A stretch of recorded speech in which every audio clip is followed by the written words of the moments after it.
నమస్తే friends, KS సీడ్స్కి స్వాగతం. నేను మీ సౌజన్య. ఈరోజు మన స్పెషల్ టమాటా నిల్వ పచ్చడి. 2-3 సంవత్సరాలైనా పాడవకుండా టమాటాలు ఎండబెట్టి పెద్దవాళ్ళు చేసిన విధంగా పర్ఫెక్ట్ కొలతలతో చేయటం చూపిస్తానండి. సమ్మర్ కదండి, పచ్చడి చేయటం చాలా ఈజీ. ఒక్కసారి చేసి పెట్టుకుంటే ఎప్పుడు కావాలంటే అప్పుడు తాలింపు వేసుకోవచ్చండి. 2-3 సంవత్సరాలు నిల్వ ఉంటుంది. టిఫిన్స్లోకి, అన్నంలోకి చాలా రుచిగా ఉంటుందండి. మరి లేట్ చేయకుండా ప్రాసెస్ స్టార్ట్ చేసేద్దామా? పచ్చడి చేయటానికి నేను ఇక్కడ 2 కేజీల టమాటాలు తీసుకున్నానండి. టమాటాలు గట్టికాయలు తీసుకోవాలి, మరీ పచ్చిగా కాకుండా దూరగా పండినవి తీసుకోవాలండి. శుభ్రంగా కడిగి తడి పూర్తిగా ఆరిపోయే వరకు ఫ్యాన్ కింద ఆరబెట్టాలి. ఎండలో ఎండబెట్టకూడదండి, ఫ్యాన్ కింద ఆరబెట్టాలి. పూర్తిగా ఆరిన తర్వాత చిన్న చిన్న ముక్కలుగా కట్ చేసుకోవాలి. పచ్చడికి వాడే పాత్రలు, చేతులు డ్రైగా ఉండాలండి. నీళ్ళు అస్సలు తగలకూడదు. నీళ్లు తగిలితే పచ్చడికి బూజు వస్తుందండి. చిన్నప్పటి నుంచి మన పెద్దవాళ్ళు పచ్చళ్ళు చేయటం చూస్తున్నాం కదండి. పచ్చళ్ళు చేసేటప్పుడు పరిసరాలు శుభ్రంగా ఉంచుతారు. అంటూ ముట్టు లేకుండా జాగ్రత్తగా నిల్వ పచ్చడి పెడతారండి. సంవత్సరాలు నిల్వ ఉంటుంది కదండి. పరిసరాలు, చేతులు శుభ్రంగా తడి లేకుండా చూసుకోవాలి. చిన్న చిన్న ముక్కలుగా కట్ చేస్తే త్వరగా ఎండుతాయండి. ఇలా ముక్కలు కట్ చేశాక ఉప్పు కలుపుకోవాలి. కేజీకి 2 గిద్దల చొప్పున 4 గిద్దలు ఉప్పు తీసుకోవాలండి. గిద్దకు నిండుగా కాకుండా కొంచెం తక్కువగా తీసుకోవాలి. గిద్ద గ్లాస్ కదండి, ఈ అర వరకు తీసుకుంటే సరిపోతుంది. 2 కేజీలు టమాటాలు తీసుకున్నాం కాబట్టి 4 గిద్దలు ఉప్పు కలపాలి. ఒకవేళ మీకు ఉప్పు తగ్గిందనిపిస్తే పచ్చడి రుబ్బేటప్పుడు కలుపుకోవచ్చండి. ఇంతకన్నా తక్కువ మాత్రం వేయకండి, బూజొస్తుంది. మినిమం 100 గ్రాముల చొప్పున 400 గ్రాములు ఉప్పు కలపాలి. ఉప్పు కూడా న్యాచురల్గా దొరికే సముద్రపు కళ్ళుప్పు వేసుకుంటే పచ్చడి ఎక్కువ రోజులు నిల్వ ఉంటుందండి. ఉప్పు డైరెక్ట్గా వేసుకునే కన్నా మిక్సీ జార్లో పొడి చేసి వేస్తే త్వరగా కలుస్తుందండి, బూజు రాదు. అలాగే ఉప్పులో ఊరబెట్టేటప్పుడు స్టీల్ గిన్నెలు వాడొద్దండి, గిన్నెలు పాడవుతాయి. గాజు గిన్నెలు కానీ, ప్లాస్టిక్ డబ్బాలు కానీ వాడాలి. ఉప్పు బాగా కలిసేలాగా కలుపుకోవాలి. ఉప్పు బాగా కరిగి కలవాలండి. చూడండి, ఉప్పు బాగా కరిగింది కదా. ఇప్పుడు దీని మీద మూత పెట్టి 3 రోజులు పక్కనుంచాలి. ఉప్పు అడుక్కు వెళ్తుందండి. ప్రతిరోజు ఉదయం సాయంత్రం అడుగు నుంచి కలుపుతుండాలి, లేదంటే ముక్కలకు బూజు వస్తుందండి. 3 రోజులు ఊరబెట్టడం వలన ముక్కలు బాగా మెత్తబడతాయి. 3వ రోజు ఈ ముక్కలను ఎండబెట్టాలండి. ఊటంతా పిండి ఎండబెట్టాలి. ఊట బాగా పిండాలండి. పిండి ఒక ప్లేట్లోకి తీసుకోవాలి. ఇలా జాలీలోకి ముక్కలు తీసుకొని పిండితే మీకు ఈజీగా ఉంటుందండి. ముక్కల్లో ఉన్న ఊటంతా బాగా పిండి ప్లేట్లోకి తీసుకొని ఈ ఊట మీద మూత పెట్టి పక్కనుంచాలి. టమాటా ముక్కల నుంచి వచ్చిన రసాన్ని మొత్తం ఊటతో కలిపి మూత పెట్టి పక్కనుంచాలండి. కొంతమంది ఈ టమాటా రసాన్ని ముక్కలతో పాటు గంటసేపు ఎండలో ఉంచుతారండి. ఎండలో ఉంచకపోయినా పర్వాలేదు, ఉప్పు కలుపుతాం కాబట్టి పాడవదు. అయితే 3 రోజులు తడిలేని శుభ్రమైన గంటితో రోజుకొక్కసారైనా కలపాలండి. ఇప్పుడు దీని మీద మూత పెట్టి టమాటా ముక్కలను ఎండలో ఉంచుదాం.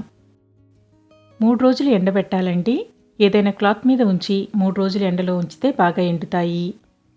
విడివిడిగా ఉంచి పైన ఏదైనా పల్చటి సిల్క్ చున్నీ కప్పినా డస్ట్ పడదండి, బర్డ్స్తో ప్రాబ్లం రాదు.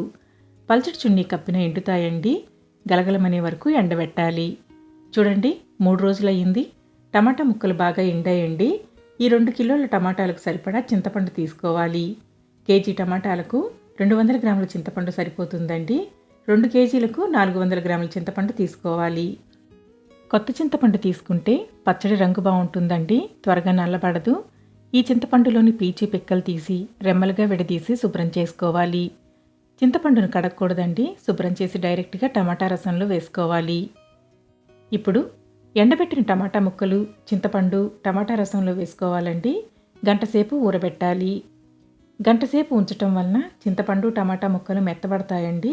గ్రైండ్ చేసుకోవటానికి ఈజీగా ఉంటుంది. చూడండి, గంట తర్వాత టమాటా ముక్కలు, చింతపండు బాగా నానాయండి. వీటిని గ్రైండర్లో వేసి మెత్తగా రుబ్బాలి. ఇవి మెదిగేలోపు మెంతిపిండి చేసుకుందామండి. మెంతిపిండి కోసం 3 టేబుల్ స్పూన్ల మెంతులు దోరగా వేయించి పొడి చేసుకోవాలి. కేజీకి 1 స్పూన్ మెంతిపిండి వేస్తే సరిపోతుందండి. నేను కొంచెం ఎక్కువ వేయించాను.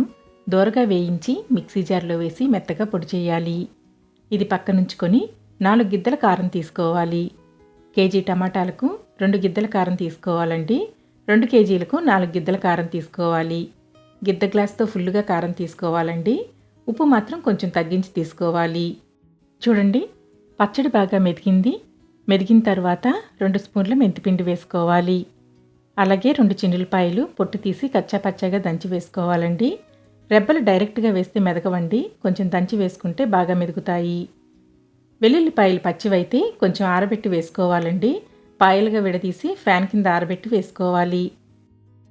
నాకు ఇక్కడ వెల్లుల్లిపాయలు పచ్చిగా ఉన్నాయండి. నేను 10 రోజుల ముందే వాటిని పాయలుగా విడదీసి ఆరబెట్టాను. పచ్చడిలో వేసేటప్పుడు మాత్రం పొట్టు తీసి కచ్చాపచ్చాగా దంచి వేసుకోవాలండి. ఈ పచ్చడికి 2 చిన్నులపాయలు అయితే సరిపోతాయి. వెల్లుల్లిపాయలు వేయటం వలన పచ్చడి రుచి చాలా బాగుంటుందండి. మంచి వాసన వస్తుంది. దీంతో పాటు కారం వేసి గ్రైండ్ చేయాలి.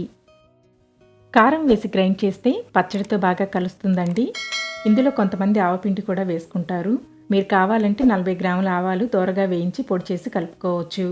5 కేజీల టమాటాలకు 100 గ్రాముల ఆవాలు సరిపోతాయండి. కొంతమంది వేస్తారు, కొంతమంది వేయరండి. మీకు నచ్చితే వేసుకోండి.